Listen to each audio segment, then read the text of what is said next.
On this episode of the podcast, I have with me Michael Bennett. He's the Director of Engineering for Enterprise at the Climate Corp. We're going to be talking about a few different things on this podcast. Mike actually has a very different background. He's had a long journey through working at the Climate Corp, reinventing himself, some unique challenges in the roles that he's held. And I think it's going to be interesting because I don't think we've covered this topic before in the podcast. And Mike, I appreciate you being on. Thank you. Thank you. Absolutely. So I guess just to kind of set a little context for everyone, if they're not familiar with the Climate Corp, obviously they'll probably look you up on LinkedIn to do the deep dive. But what do you guys do over there? So Climate Corporation is a subsidiary of Bayer. We are part of the crop science organization within Bayer, and we develop kind of the digital farming space. And so Climate Corporation has a product called FieldView, which is a software tool coupled with hardware that's in the various components within the farm. So just the combines and tractors, et cetera, that help optimize the grower's return on their investment in seed. So looking at different components within farm management, such as planting and harvest and field management, the software collects the data, provides guidance and insight for the grower. So it's a software tool, data management as well within the ag space. You've been there for a while. I mean, agriculture is obviously big business. And within the scope of that and the space of that, I mean, you've been within agriculture for a while now, right? A little over 20 years. I guess you I noted this on your LinkedIn. I was going to bring it up. Obviously, you graduated with a biology degree. You work for an agricultural science company on the data side. A little bit of an interesting dynamic. I mean, I guess it doesn't always happen that way, but it's kind of cool that it did. Yeah, that wasn't the plan at the beginning. The plan with the biology degree was to go into med school, decided not to go that route. Worked in some labs, more on the microbiology side, decided to go back to grad school. This was in the late 90s. IT and computer science was becoming very popular at that time. I decided to switch my degrees, go explore. Found it really interesting.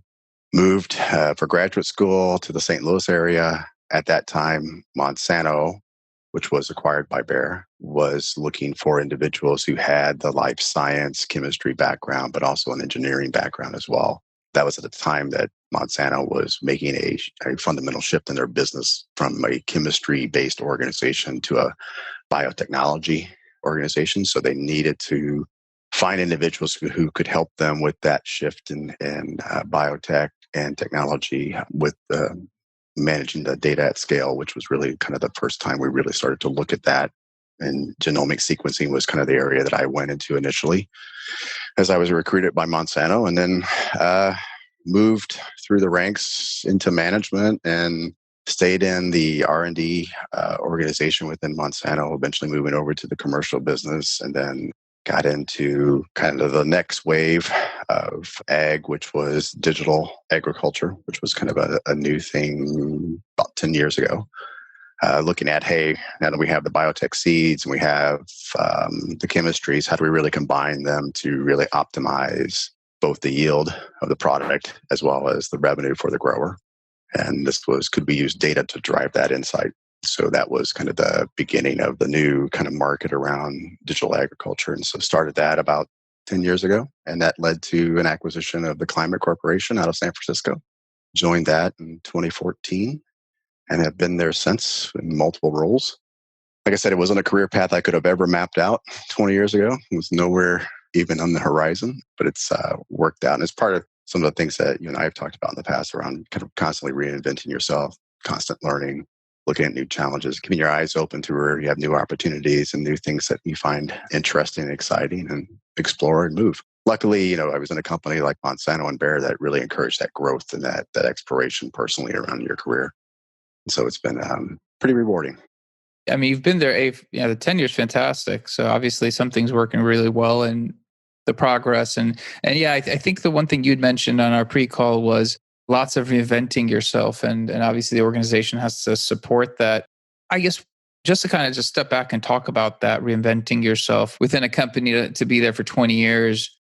What is that like? I guess you start 20 years ago to now. Like, where were you? Where did you see yourself going?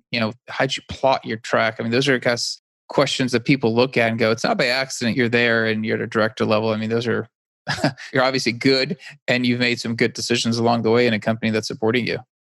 I agree. I think the key that I've had is, don't be too rigid in your career plans. It's good to have the plans to help kind of guide you, but also realize those plans are always going to change. And so, look at where the new opportunities are evolving and be flexible, be willing to fail.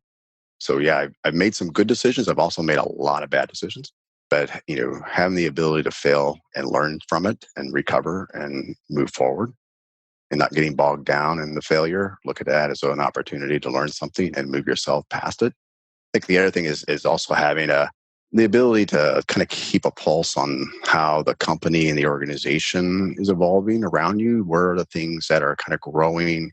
There's one thing that I've learned is there's things that we publish, that we say even internally, that these are the things that are moving the company forward, and they are. But there's also that kind of that second layer below it around the things that you hear as you're moving through the organization. You're talking to people, you kind of hear where the hot spots, where the new things are kind of growing. And if you find that interesting, then take it upon yourself, take the initiative to go explore it and have some conversations and reach out. Like a big piece of it too is I've always looked at having a mentor and understanding, having multiple mentors potentially across an organization, not someone who's just within your group, but someone who you can trust, who you can bounce ideas off of, who can kind of give you some direction and feedback. And then also understanding the difference between a mentor and a coach. And so once you find something and you want to explore it, and finding those coaches who can really kind of help you dig in a little bit and see, is this something that really sticks? Can I be good at it? Am I not good at it? Can I use this as a way to kind of move forward? And then being patient too. Don't expect this thing to happen overnight, especially if you're taking a big shift in your career or you're looking to move into a completely different function. Realize that it may be small steps. You may be doing your job plus maybe someone else's or a second job a little bit for a while until that thing matures and moves forward.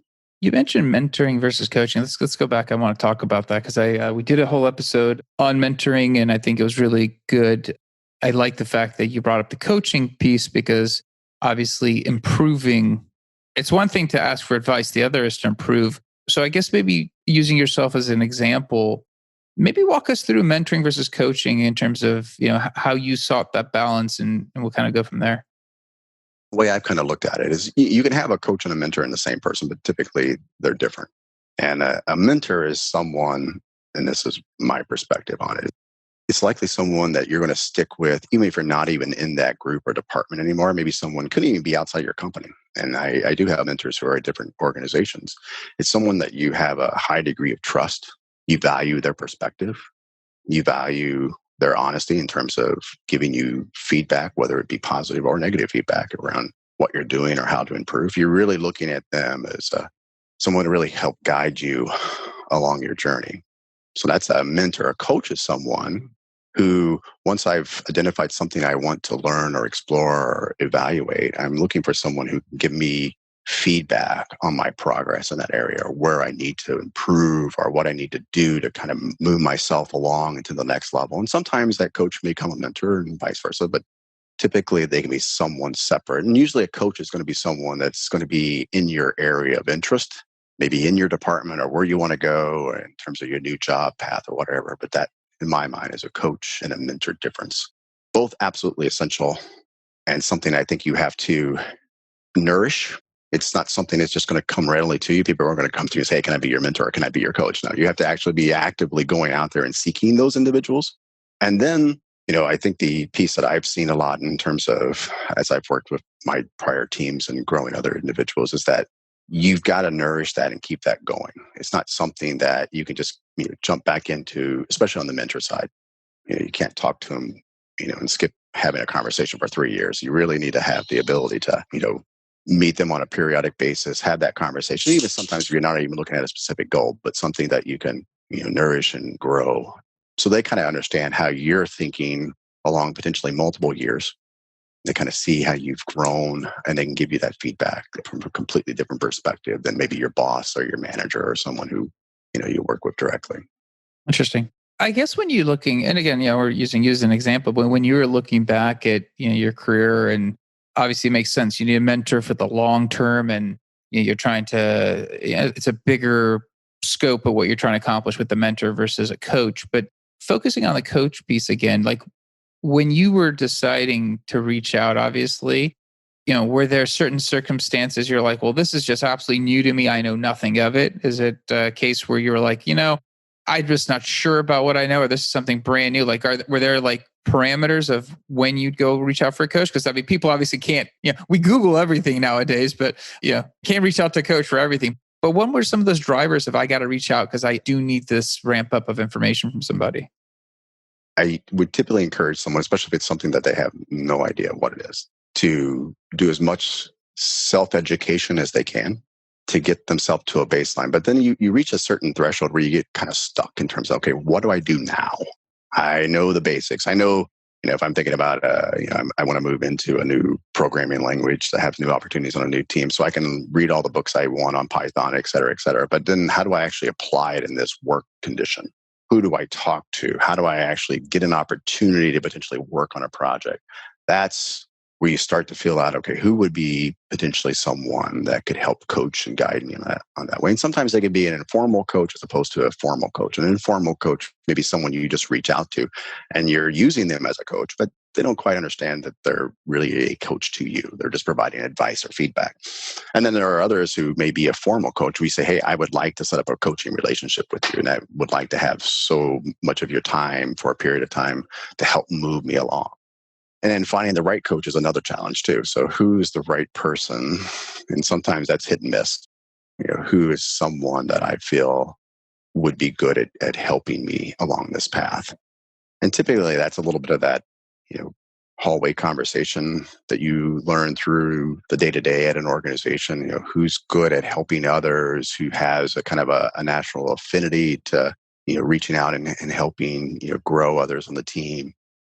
Sometimes it's not the best and brightest of the engineers. Maybe it's someone who is a manager who could help kind of guide you along and provide advice in terms of what to learn and where to reach out. But, the coach is going to do everything for you too. It's going to be someone who's going to give you some point reference in terms of what you're doing right or wrong and where to kind of go to the next level. But you're going to have to do a lot of the grunt work, dig in, show them that you're actually progressing, that you're taking this seriously, that, you want to move forward. Because you're really, typically in the cases that I've used coaching, it's usually to solve a project problem or to move into a new area or new skill set that I'd like to explore. I want to show that I'm making progress on that.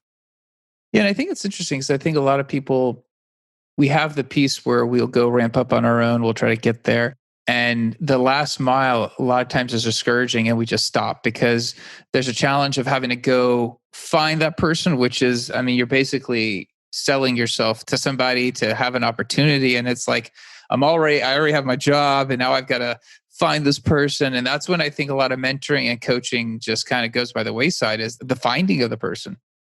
That is true. And that is a significant amount of effort. And like I said, sometimes that can be a little bit hit and miss. You may think you have the right person and it ends up not being that person. But that last mile is absolutely the hardest thing to kind of get over, because really what you want to do is you want to take that knowledge you've acquired on your own and be able to apply it in a way that has value back to the business in some fashion. And that hurdle is something that a lot of individuals, I think, either stop because they don't know where to go, or they fail at it because they don't have a coach to really help move them into that next piece, or they haven't put the energy or I think the dedication into moving themselves to that next level. It is a critical asset, and it's something that you have to, I think, build a certain level of communication skill around. How do I reach out? It's going to maybe potentially put me out of my comfort zone a little bit to go have this conversation with someone I don't really know that well. But I think if you're serious about it, it's something that you absolutely have to kind of, move yourself to do. Absolutely. I find it fascinating because I think, a lot of us, have that gap of wanting to find someone and it's a challenge. And I think a lot of times, I personally, it's funny, is I am on Google trying to find that gap on my own for something. And it's in our daily lives, right? This is happening every day in everything we do, how to repair something. And somebody's produced a video that we can go watch. But for careers, there is no video, there is no YouTube, you need to talk to somebody who maybe understands and has some context of what you're trying to do. And then it's to overcome that whole hurdle. So I think it's fantastic that you saw it, you went after it, and you kind of have leveraged that through your career. I was going to ask you, do you still have mentors? I mean, you mentioned mentors, but do you still have coaches that you turn to when something comes up? Absolutely. Coaches are a little more sporadic Sure. at this point, but absolutely maintain the mentors and still have those. A little hard recently just with the whole COVID thing, but it's something that I think it's absolutely invaluable. I actually even look at, some mentors, even I know some people who've retired who still have a relationship with their mentors. That is a mentor, someone who you've kind of built that relationship over time that can truly give you the honest feedback and help kind of guide you in your career and in your life as well. And, when I started my career too, I always heard that from, we'd have art leadership training, et cetera. And I was like, okay, I kind of understand what they're trying to do, but I don't quite understand how it connects to me and when does it happen? And it's not something that's going to happen in a couple of months. It's something that you mature over time, and mentors will come and go, but you'll find that a few will stick around for a very long time and kind of grow with you. And the mentors I have now are actually not even with the company that I'm at now. So they've all moved on to other areas, but I still connect with them. I actually have found them more valuable in this phase of my career than having individuals directly within my own organization, because it gives me a completely different perspective. And I think that's a really critical component of personal growth. Yeah, especially if it's a longer term mentor. I mean, they now understand the full body of what you've done and they understand where you're trying to go. And it is difficult once you're in the day to day to maintain some semblance of a straight line in your career, because you're starting to be pulled in different directions and sometimes it looks appealing. And I was speaking to somebody and they were like, you sometimes need somebody just to tell you, don't stop, straight line. And it's because we're all, going a million miles an hour, and what looks like a little, 2 millimeter pivot could turn out to be in 5 years, a massive, massive shift in what we were hoping to do. Right. Yeah. Someone just to give you a perspective around, I always say it's a reality check. Maybe I'm spreading myself too thin. Maybe I'm not reaching out enough. Maybe I'm focusing on completely the wrong thing. Too much noise. And noise happens constantly in your day to day. But how do you really zero in on those things that are really important and kind of let the noise handle itself? Absolutely. You brought something up in our pre-discussion that really struck something that I was like, I think the audience might be curious and could provide value. So we were talking about, delivery, right? You're in a position, a director of engineering for the enterprise. You have to deliver. We talked about delivering, but potentially not having ownership of the team, not having stake over team, authority of the team, and having to deliver. Let's kind of talk about that, and I guess your world in that regard, and we'll kind of dive into it. So it's really kind of referred to as leadership through influence, and how do you actually create practical outcomes when you don't really have the resources or the authority to really drive the other functions that you need to make something happen. It's not something that it's a cookie cutter recipe for delivery. It's something that I think each challenge has a kind of a unique solution for. And one of the things that I've used is understanding what are the priorities for, let's say we have a project that we're trying to deliver. We have a project where no one team is accountable for delivery, but we know as a company we want to deliver this. This is a priority for us to drive it forward. And this is typically the role that I'm in right now. So we have an objective that could span multiple functions, could even span multiple divisions. We have resources within those groups that may or may not be fully dedicated to this effort. But how do you move it forward? How do you kind of move the needle? And what I found is a few, I guess, key points. One, be very clear and simple in terms of articulating what you're trying to achieve. So what's the outcome that we're trying to drive? Oftentimes what I find is that each group has a slightly different understanding of the objective and what it means to them. So whether they find it as a priority or not kind of is dictated by what they understand the goal to be. So kind of having that ability to go around and communicate and engage with the various individuals that you think are stakeholders across that function. Trying to understand within those functions who are the true influencers within those groups. And it may or may not be the leader of that group. It could be key individuals within that group who have the leader's ear. And so who are the influencers? And then how do I articulate the problem where we need to go after in a way that everyone clearly understands it and everyone understands the value it has to, not only to the company, but to them. So what's in it for them? And I think that's the key thing is getting down, and this is a lot of the grunt work of just digging in and understanding how to articulate that value to those functions that you need to be able to deliver it. And then sometimes you may have to understand kind of the hierarchy of the organization. Who are the key leaders across the functions that, if I need to, could be the sponsors for this, and who then could drive through their organizations the priority to deliver. And so it's kind of a grassroots as well as a top-down approach to kind of meet the problem, articulate it in a clear, concise way, and provide that value proposition to the various functions that need to deliver, and then bringing them together.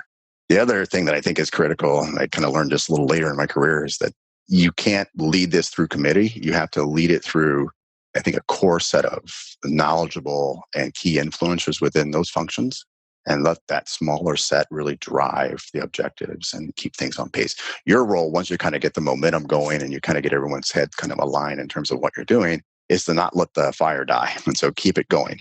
Be very transparent and communicate often in terms of where are things at, how are things progressing, where we need additional focus, et cetera.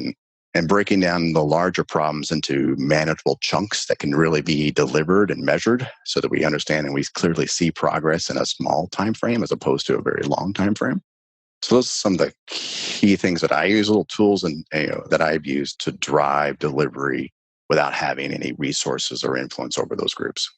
I think, finding that grassroots effort, finding the right sponsor, while it could be top down and it could be grassroots, sometimes it's one and the same. Yeah, it is. And typically I try not to do the top down because that usually doesn't really create the buy-in that you're trying to get. I'd really rather have the grassroots understand the problem, find the value, get those core influencers and leaders within the functions to see it in terms of, how it provides something back to them. And then they're willing to it. They're wanting to do it.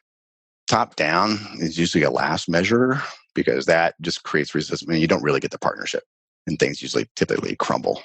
But the top down, the having the top level sponsorship and engagement, I think is the thing that you do want to have visibility into so that you can articulate the value and you can show, hey, this is really what it's doing for the company. So that helps even encourage the functions more and more to drive and be partners for the delivery for the long haul. I think when you get that top level sponsor who's like, hey, this is actually a priority for my organization. I think whoever's underneath the manager, I think then they feel comfortable that they're investing their time in a direction that's fruitful because obviously they're trying to deliver because that's their job. And if he sees or she sees that, hey, my leadership believes this is priority, your priority becomes my priority, and that helps. And there's trade-offs too, because typically those functions, just don't have, free cycles just sitting around, so something else is going to have to come off the plate for them to be able to do this. And they've got to be able to sell that to their leadership to understand, hey, why am I not doing, X, Y, Z, and you want me to do A, B, C. Okay. So now I understand why I've got to deliver this. For you as a person driving this without the functional authority to do it, it's a lot of legwork and it's a lot of communication. So you have to be really dedicated to having a lot of conversations. You're going to get a lot of no's, but you have to be kind of relentless in terms of just kind of continuing to push it forward and, communicating it in a way. And sometimes you have to massage that communication to get it in the right frame for the group to really understand why it's sticky for them. And so that's the piece that I think from the role that I'm in, that's the strategic piece, the communication piece, the leadership piece around, the communication, understanding and articulating this more complex thing in a simple terms and getting it into a value proposition that the functions are willing to dedicate their resources to. Isn't it interesting how much of a person's jobs comes down to the criticality of messaging and tone? Oh, it's everything. It's mind-blowing that it's not something that we're taught. I mean, rarely, if ever, does anyone go, let me explain to you the differences in how you can deliver something. We all learn this by either emulating somebody who's done a good job of it, and we've witnessed it, or we learn it the hard way. But it's such a critical soft skill that no one provides any insight until it's too late. And you're like, oh, I really messed that one up. Let's not do that again. I couldn't agree with you more around how valuable that is to delivery of so many critical components within an organization, yet so little attention is applied to that as a leadership skill that people develop, or trying to find individuals who have that ability to communicate across teams that can help articulate complexity in simple terms. What I often see and what we often experience, especially in a large organization, is that we don't communicate as effectively We make things way too complex for whatever reason. We put it into a jargon that's fine within a function, but others don't understand. And we don't see the bigger picture. And we don't try to put things in a value position around here's how it affects each component along this chain of delivery. And so that perspective and that skill set is something that is very unique. I think it's a leadership skill that not all leaders have, that you have to kind of mature and evolve over time. It also, I think it involves building trust with others. So, none of this is going to work if the person doesn't trust you, if the function doesn't trust you. If they think that, hey, you're just doing it for Mike's reasons or for my function's reasons, you got to constantly put on your company hat as opposed to your function hat or your division hat or my personal hat. And you really got to kind of look at this and from a completely different perspective. It's a little bit of a blend between strategic as well as operational delivery. And so how can I see the strategy or vision where I want to go? And now how do I operationalize that? And then how do I learn from the operations so I can make sure that I'm still on the path for that strategy? Because things will constantly come up. We don't live in a static environment or a static world. There's always dynamics that are changing things, especially if you're looking at very large types of endeavors that may take multiple years and have multi-millions of investment. Those things are big, big objectives, and how to stay flexible enough so that you can deliver it, but not so rigid that end of the day, you deliver something that's not usable. That makes a lot of sense. And I think, when you're mentioning it's a unique skill set, I think it's a skill set that you're kind of forced to develop because you're in a position where you must articulate to others. And if they don't accept what you're saying, you're in trouble. Once you become on the hook for making sure there's buy-in and you learn that you have to put it into their frame of reference in their world, then you do it. Until then, you're using your jargon because you're with your people, and it's much easier, honestly. And it was the skill set that I originally was hired for when I moved into Monsanto, having the IT engineering, software development skill, as well as the biotech chemistry skill. My job was to work between our life sciences organization and our engineering groups that talked totally different languages, didn't understand each other's priorities. My role when I moved in was to really be that go-between, that liaison between the two, so that we could really deliver a common product at the end of the day. And that was being able to speak in two different languages, sometimes completely different languages, and understand the priorities and find a common ground where we can move things along. That's so true. I always tell hiring managers, I'm like the hybrid roles, I call them the hybrid roles, the go-betweens of whatever it is that in every industry, there's a hybrid where you need to be a little bit of this and a little bit of that. And I said, that is the single hardest person to find because you're looking for two skill sets that are developed in one person. And again, we talked about that at the top of the show, biology background, ended up at an agricultural biotech company. That's a great outcome because they didn't have to worry about that side of the house. So you later spent a lot of time in the data science side, and you understood the underlying fundamentals, which has got to be a difference maker for you involved and everyone else who's ever touched your work over there. Right. And I always found that hybrid role a very exciting role because it was always evolving. There were always new challenges between the groups, and being able to be that translation between the life sciences in terms of what we were trying to do from a biotech or chemistry perspective, being able to take that from a researcher and articulate that into an engineered solution that helped then drive the researcher's delivery is, that at the end of the day was very rewarding. And how do we continue to compound that? And I still use that role now from a data science perspective, looking at a broader picture around all of our ag business. How do we use data science with the broader objectives of ag and with our growers, our farmers? And so being able to understand the customer on that end too. And you're kind of a translator between the customer and the company as well. And so it's dynamic. It's something that's always challenging. You're always learning something new. And I think it also puts you in a good position from a career development because there's always something there that you can move into.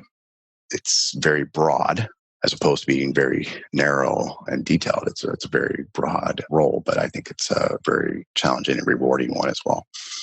Awesome. I was kind of gauging at the clock, and I recognize we're kind of coming to the top of our time with each other. And I want to say thank you for being on. I think great topics we covered. Your insight was fantastic. Much appreciated. Oh, you're welcome. I really enjoyed it.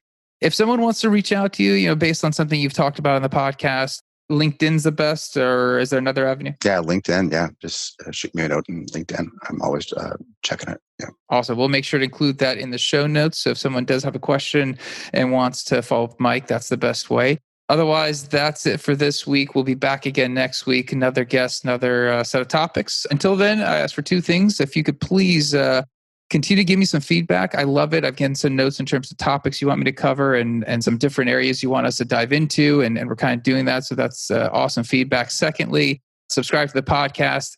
It's been incredible. Like I would have never assumed we're getting this kind of movement on a podcast, but the listenership is just kind of steadily increasing. And it's because you guys are listening. And drop a rating on the podcast because all the algorithms out there for Apple, Google, they all use that to help promote the podcast on the platform. So that'd be awesome. Otherwise, until next week, thanks.